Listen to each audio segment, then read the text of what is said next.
Hey guys, welcome to the Editing Bard, the channel that brings you writing tips that make sense. Today we're going to be tackling the all-important question that really covers everything that I do on this channel, which is how do you write a book? So let's go.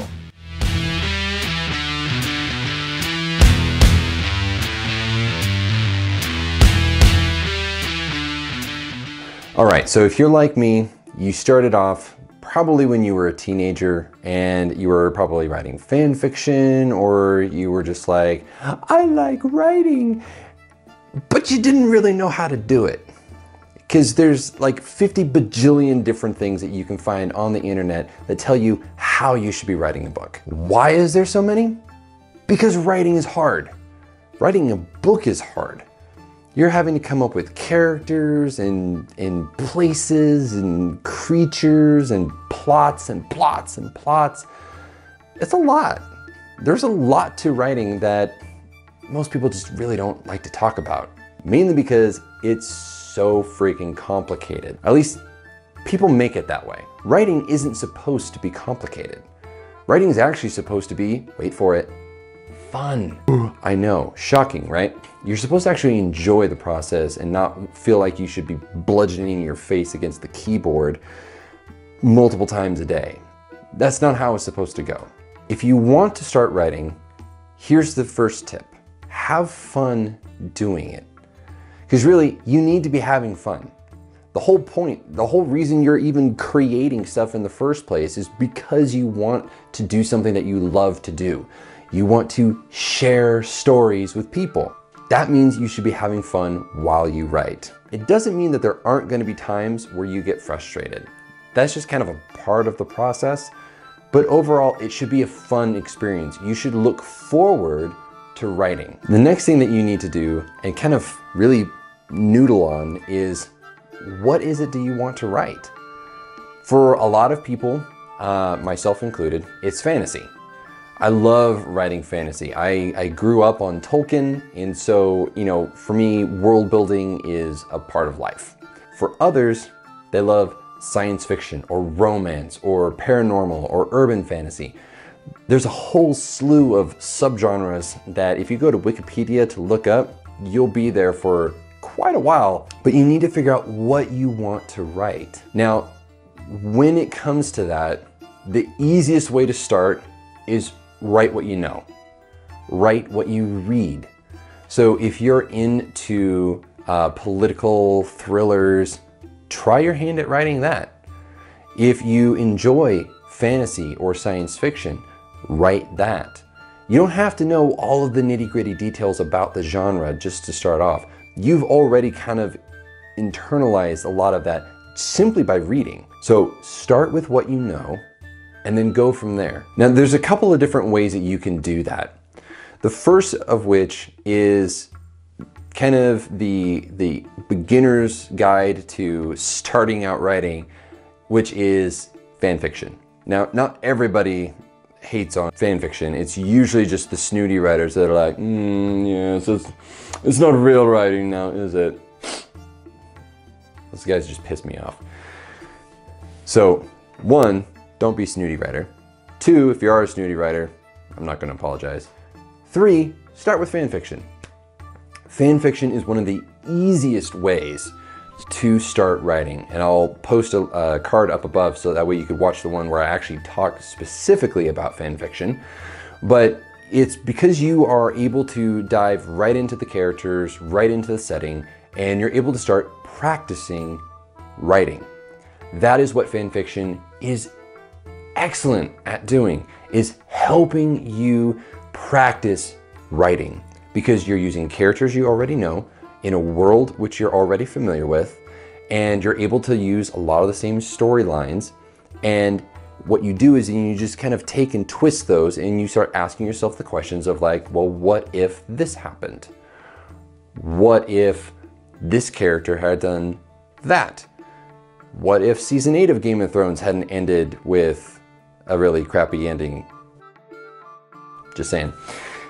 So you take those things and then you make those changes and you write those characters and you stay true because this is where people screw up fan fiction, is they make characters do things that they shouldn't be doing because it's out of character.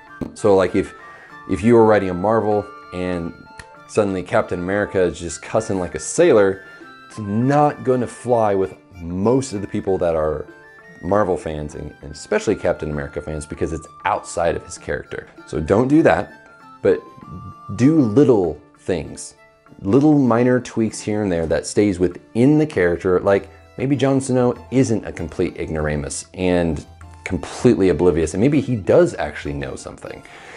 You know, stuff like that. Little things, little details. So that's a great place to start. The next place that you can start, if you're kind of like, fan fiction, I don't really know because only nerds write fan fiction. You're writing a book. Welcome to nerddom on Earth. That's essentially what it is. You can do mashups.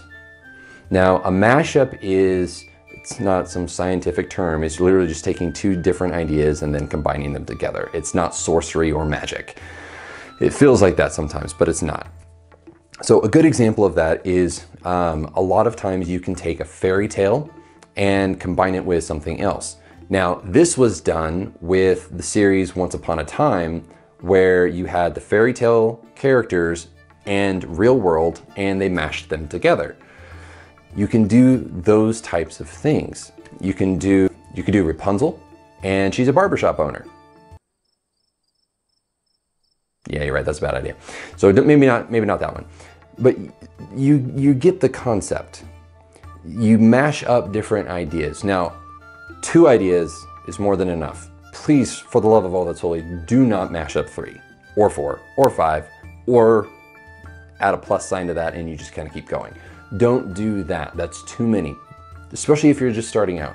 Take 2 ideas, mash them together. And what you'll find is that you can create these really cool settings within that because you're taking 2 ideas that you're familiar with. Taking movies, you know, like Lord of the Rings meets Star Wars. I would watch that.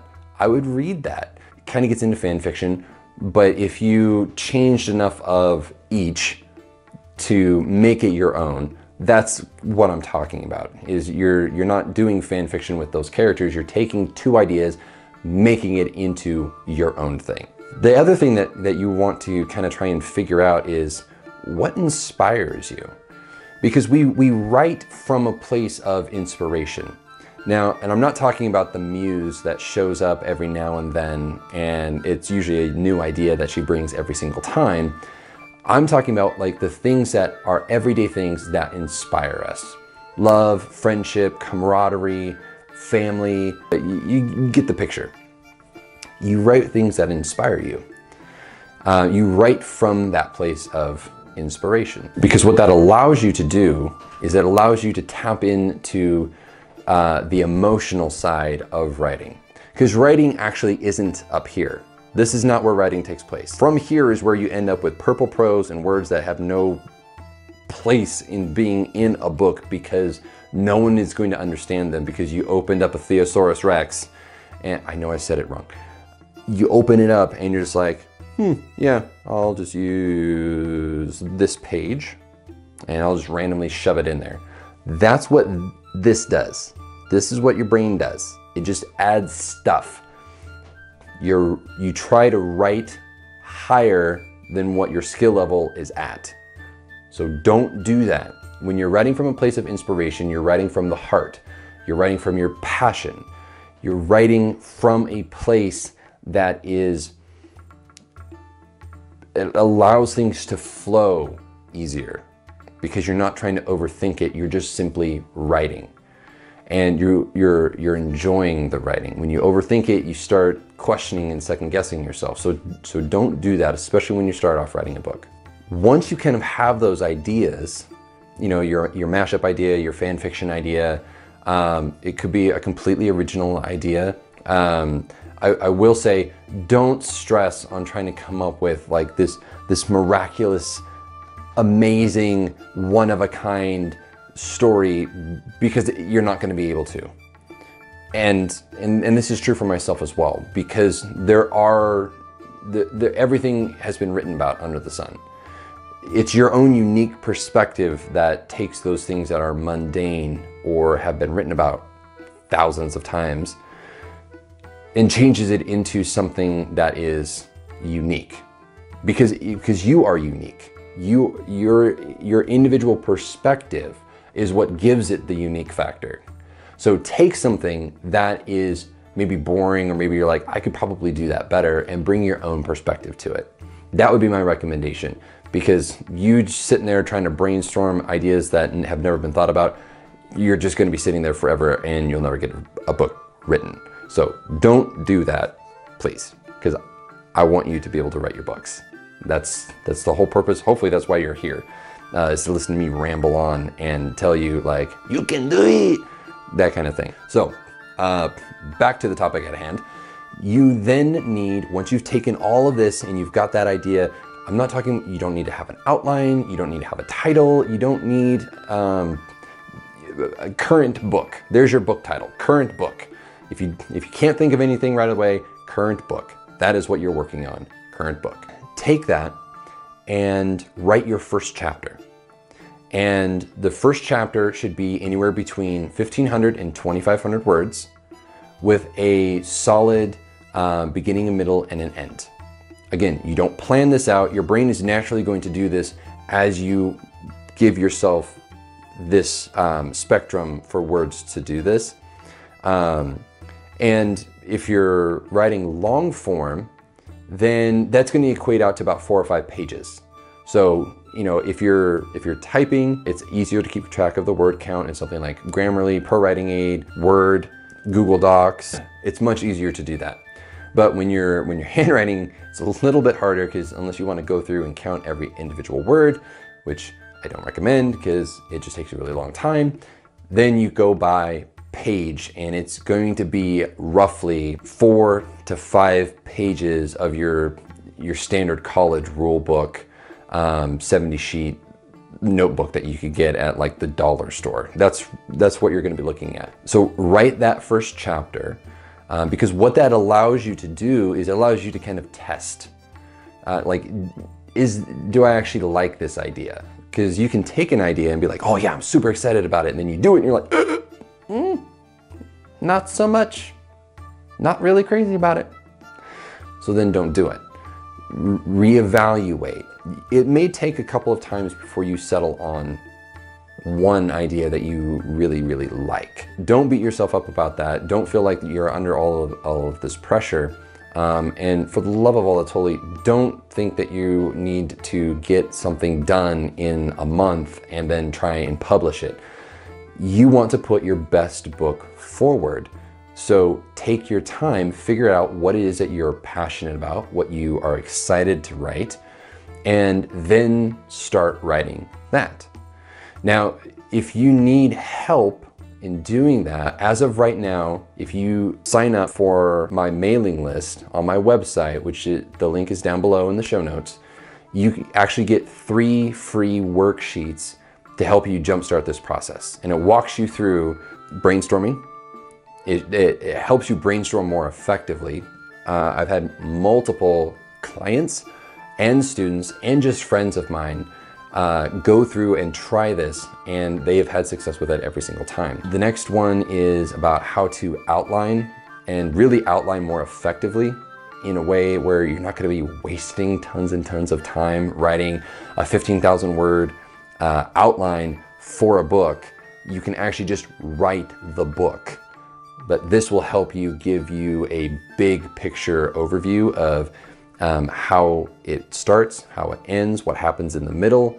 That's kind of creates that pivot point that takes you to the end, and then the big events that take you along the way. It walks you through that process. And I've had people who have tried it, and even people who are pantsers, and I'll put a link again up above to someone who did a review of my worksheets so you can see. She's a hardcore pantser, and it got her to to also do it, which, by the way, if you don't follow her, you need to. So definitely go follow her. Her book reviews are fantastic. The next one is actually character creation. And I redesigned character creation so that way it's not the same boring height, weight, hair color, race. It doesn't give you the essence of the character. So if you want those free worksheets, they're only going to be available probably till the end of November. So if you want those, then I highly recommend that you head over there and subscribe to the mailing list, which you'll get to find out about all the fun stuff that I'm doing with the Bard's Storytelling Academy, where I'm going to be posting online courses. I'm in the process of getting that set up and looking to kind of launch that at the beginning of December, potentially end of November. Either way, super stoked about it because the first course that I have available is going to be all about how to start writing your fantasy novel. And I give you a step-by-step play book on how to do that utilizing the worksheets. So if you want to get a head start on that, then I recommend that you go do that now. So we covered a lot in this, and this is by no means comprehensive in how to start writing a book. I mean, there's so much. There's a reason why if you Google how to write a book, you're going to get millions of different hits, blog articles, videos, courses. You're going to find a ton of information on how to do this. With all of that stuff, it can be really, really confusing. So take it easy when you do research for your book because you can fall down the rabbit hole fairly quickly. And I'm not even talking about just with genre fiction or literary fiction or nonfiction. Like this is in general, it covers all forms of book writing, is that it gets really, really complicated. Overly so, because people want to sound smarter than they really are when trying to tell you how to write a book. I'm not going to do that because frankly, like I just want to help you guys be able to write your books and just use plain English. Like writing is hard and don't overthink it. And I'm going to help you do that. The whole purpose of this channel is to give you writing tips that make sense, that are easy to understand and don't complicate or muddy the waters any more than they already are. So thank you guys so much for supporting these videos. I appreciate it a lot. If you've enjoyed this, definitely go down, hit subscribe because I am uploading every Friday, going live, doing live streams where I answer questions from you guys. I want to help you put your best book forward every single time. And if you have any questions, please feel free to either comment below or send me an email. I promise you, I will respond. I will respond to your emails because that is how important you guys as a community are to me. So thank you guys again so much, and I will see you next time. Take care.